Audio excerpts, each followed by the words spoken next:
Hey guys, welcome back to my channel. For this episode, I'm going to be going over Harvest Hosts, exactly what it is, my experiences with it, and whether or not it's something you might be interested in if you're looking to add new dimensions to your travel adventures. If you've seen any of my videos, you know how frequently I use Harvest Host, so I would love to share what I've learned and my experiences in addition to the basics that you need to know.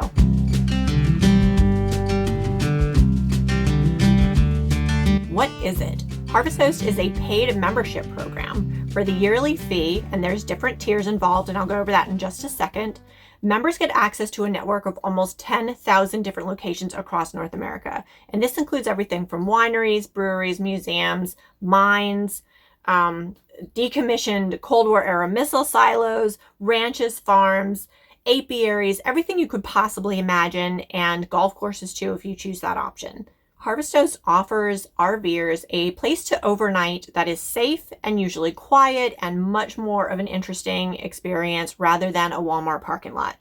This stay is free, though it is recommended that you patronize the business or support whoever it is in some way, shape, or form. I've stayed at a church sometimes, houses of worship, and I've left a check as well for a donation for that congregation. So different things. If it's a winery or brewery, you don't have to twist my arm to go inside and order a beer or a glass of wine. So going over the different options, there's different tiers of membership for Harvest Host. The basic package is the classic Harvest Host membership. It's about $99 a year and includes access to almost 4,000 different locations. And this is going to be, again, your breweries, your farms, it could be anything. The classic Harvest Host package does include stays at campgrounds, and it offers a variety of discounts for you as well included in its membership.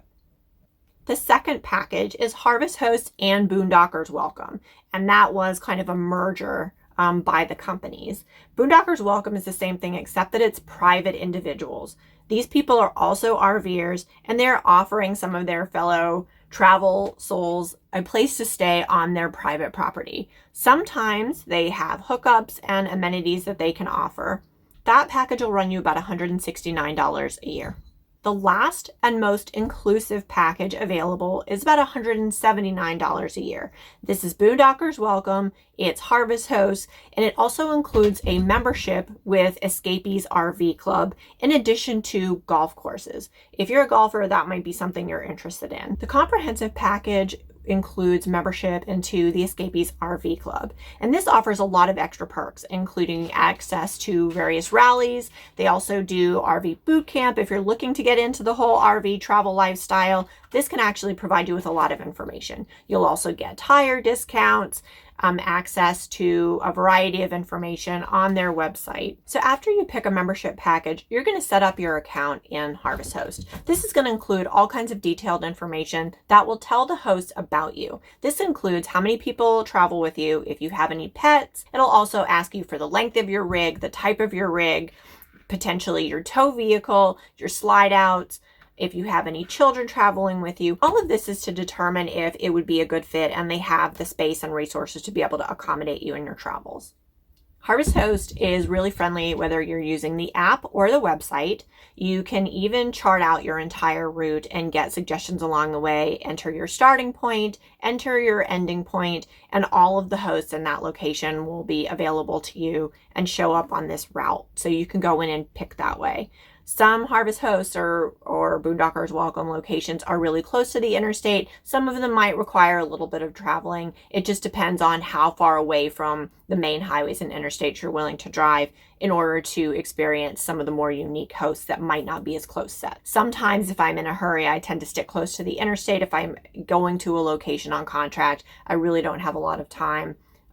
Versus if I'm heading home and I have all the time in the world, I might divert all over the place just to be able to stay in locations that I've never stayed before.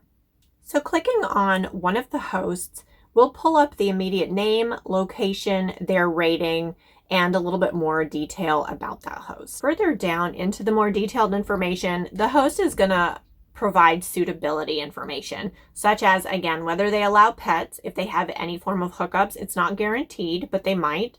If they have off-leash areas for your pets, if there's separate parking for tow vehicles, if they allow generators, slide outs, if they have anything like Wi-Fi.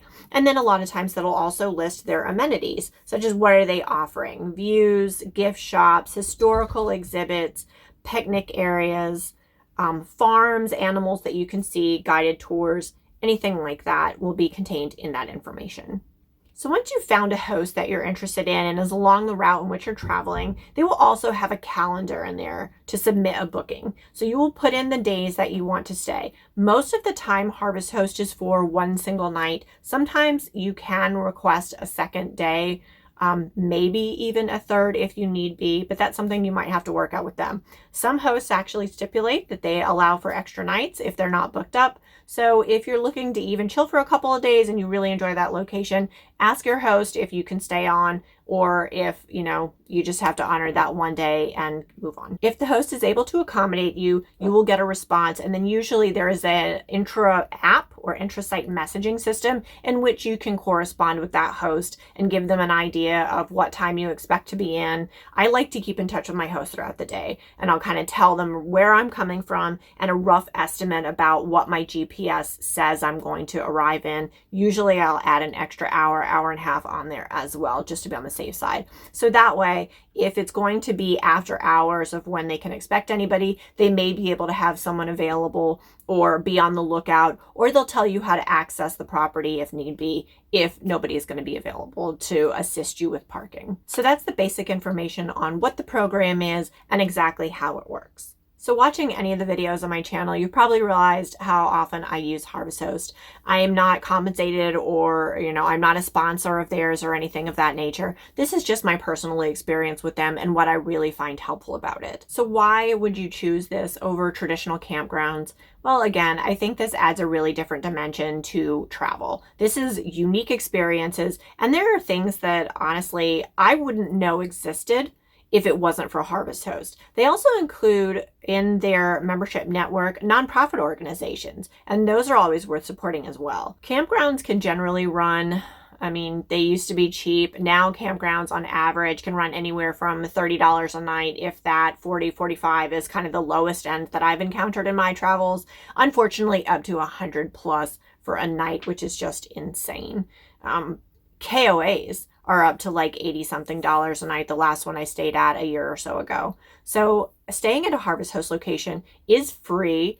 And if you go in and even, buy a jar of honey or some homemade soap or a beer, something to that effect, a bottle of wine or fine spirits, then you've spent probably less than you would have at a campground, and you've had a much more enjoyable experience in that. Traditional campgrounds can also feel a bit crowded, especially depending on the time of year. If it's a really popular time of year, there's going to be a lot of people. You might not get access. Or a Harvest Host, usually there's limitations to how many spaces they can accommodate, and that's usually on less than one hand. So it's a lot more quiet, it's a lot more intimate of an environment, and you won't have the hustle bustle and competition and potential noise of a campground. Technically, you are to be fully self-contained. You have to have your own facilities, meaning bathroom, food preparation, waste disposal, all of that. Technically, you can't even ask a Harvest Host if you can throw your bag of trash into their dumpster. You have to be completely self-sufficient and contained. So the bullet points, the pros of all of Harvest Host. There's different membership packages for different price points, though the top two are kind of similar, $169, $179, the lower one, basic Harvest Host, being $99. And that's still a really great deal. Again, over 5,500 different locations. So a lot of options for you.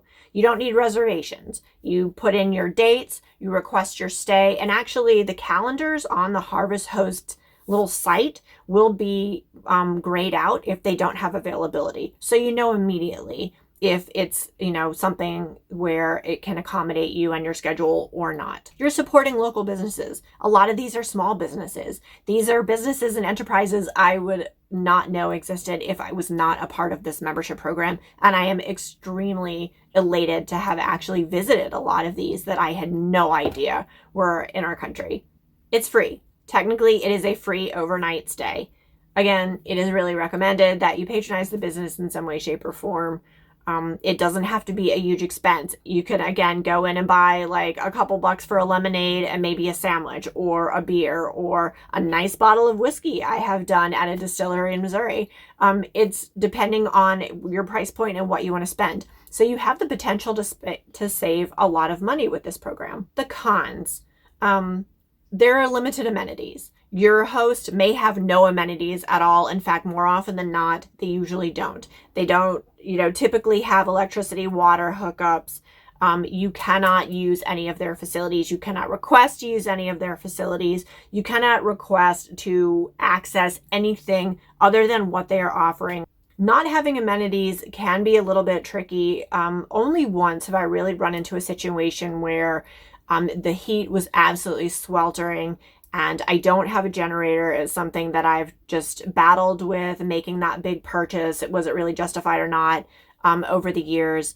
But that would be the one thing that I would also caution, is that pay attention to the weather. If you do not have a generator and you're passing through a very toasty area of the country right in the middle of summer, you may want to narrow your search down to hosts that do offer at least electrical, so you have access to air conditioning. The heat was absolutely ungodly. The Harvest host was fantastic. The experience was great. The food was amazing. But afterwards, waiting, all afternoon, kind of settling in, it was so darn hot. I absolutely regretted not having a generator at that point. So just know that may impact your choices if you don't have something like a generator. If you're traveling and you have CPAP, you may need either electrical hookups or, again, a generator to be able to accommodate if you don't have things like a solar setup. So that's something to consider. Availability. Again, if it's the summertime, if it's peak travel season, you may have a little bit difficulty getting into a particular host. One host I was really interested in staying with, the first couple times I looked to pass through that area was completely booked solid. It took a couple months when, in advance, when I knew I was coming back, I made sure that I earmarked immediately a request for availability to be able to stay. Parking setups, again, may not be ideal. They may be gravel, they may be uneven. Definitely get ready to use your leveling jacks. I've had to do that a couple of times on some of these locations because they're not RV parks. They're other places of business or whatever else that isn't exactly set up to accommodate rigs and travel, but they're interested in doing it and bringing in RVers, and it adds to their business and it gives us a really cool place instead of a Cracker Barrel or a Walmart. And I'm not going to dig on either one of those because Lord knows I'm at Walmart every week, it seems, and I love a Cracker Barrel for breakfast, especially when I'm on the road. So hopefully you guys found this really helpful. I've enjoyed sharing this with you. If you like this information, hit the thumbs up, hit your notification bell. Please consider subscribing. I am on my way to almost 700 members, which is unbelievable. I had no intention of this channel ever getting this big. I would love to hit 1,000 subscribers and get monetized. That would be amazing. So help a girl out.